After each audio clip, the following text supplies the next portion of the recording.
Olá pessoal, sejam bem-vindos a mais um giro semanal sobre o mercado financeiro. E a gente começa falando sobre a renda variável, que ao longo dessa semana foi uma verdadeira montanha-russa. E dois fatores pesaram nisso. O primeiro deles, a nova variante do coronavírus, a Omicron, que no início da semana, com a fala dos cientistas da África do Sul, não causou tanta preocupação. Eles afirmaram que essa variante, apesar de mais transmissível, ela trazia sintomas mais leves e era potencialmente menos letal. Porém, na terça-feira, as falas do CEO da Moderna de que as vacinas atuais teriam dificuldade para combater essa nova variante e de que eles não teriam uma nova vacina antes de meado do ano que vem, trouxe novamente volatilidade ao mercado.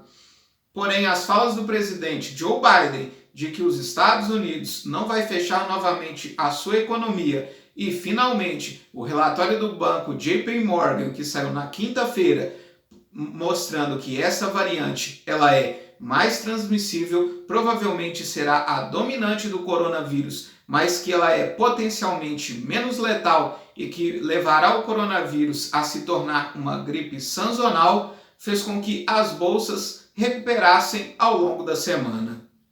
Falando então da nossa Ibovespa, ela teve uma alta de 2,78% ao longo dessa semana, se descolando das bolsas internacionais. Dois fatores pesaram nisso. Primeiro, enquanto o investidor local decidiu sair da bolsa por causa da volatilidade e ir para a renda fixa, o maior fluxo de capital estrangeiro e o fato da bolsa aqui no Brasil estar mais barata, principalmente em dólar, fez com que o Ibovespa subisse bem mais que as bolsas lá fora.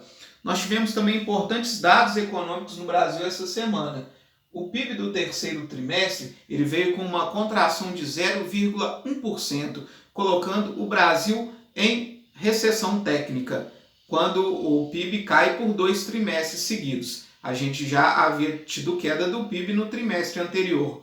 Mas, por outro lado, o IGPM, que é a inflação do aluguel, ela teve uma leve variação positiva de 0,02%, bem abaixo daquilo que era esperado pelo mercado. O mercado de trabalho, no CAGED, apresentou a criação de 253 mil novas vagas de emprego com carteira assinada. E o PNAD mostrou que o nosso índice de desemprego está em 13,2%. Apesar de representar uma queda em relação ao trimestre anterior, a gente ainda tem a marca de 13,7 milhões de desempregados.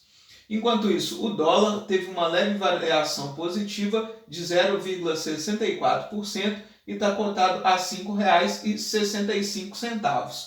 O petróleo teve uma queda ao longo da semana de 3,85%, cotado a $69,92 o barril Brent. Essa queda se deve à decisão da OPEP+, de manter o seu aumento de produção de 400 mil barris de petróleo por dia, também do mês de janeiro. Já o minério de ferro, ele teve uma alta de 2,59%, com a tonelada cotada a $99. Já nas bolsas lá fora, a gente teve uma oscilação negativa. O S&P 500 caiu 1,2%, a Nasdaq caiu 2,6% e o Dow Jones caiu 0,9%.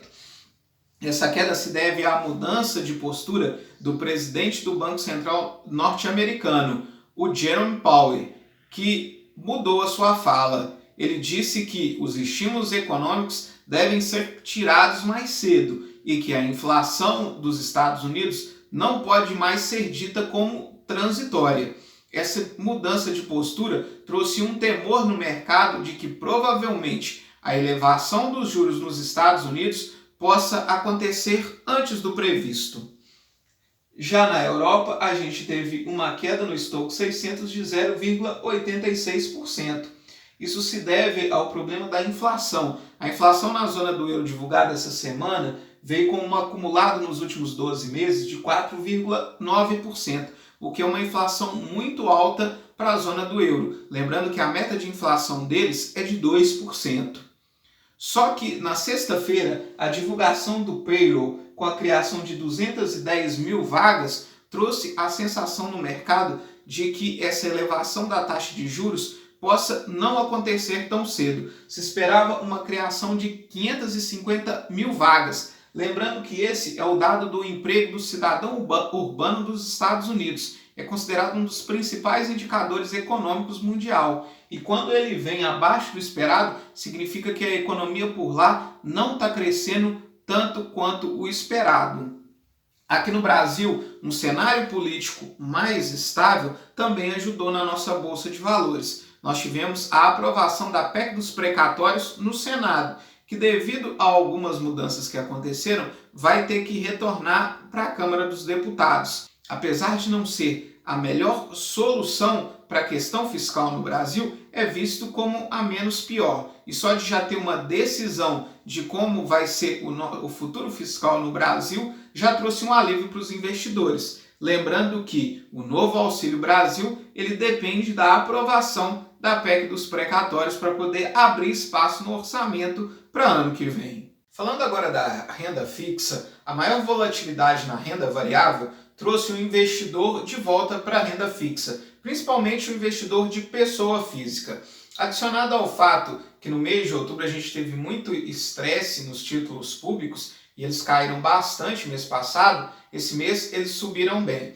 A carteira geral de títulos públicos, o IMA geral, ele fechou o mês de novembro com uma alta de 1,8%, enquanto os pré-fixados também subiram nessa casa, 1,79%. Ao longo dessa semana, a carteira geral subiu 0,48% e os pré-fixados subiram mais, subiram 0,93%.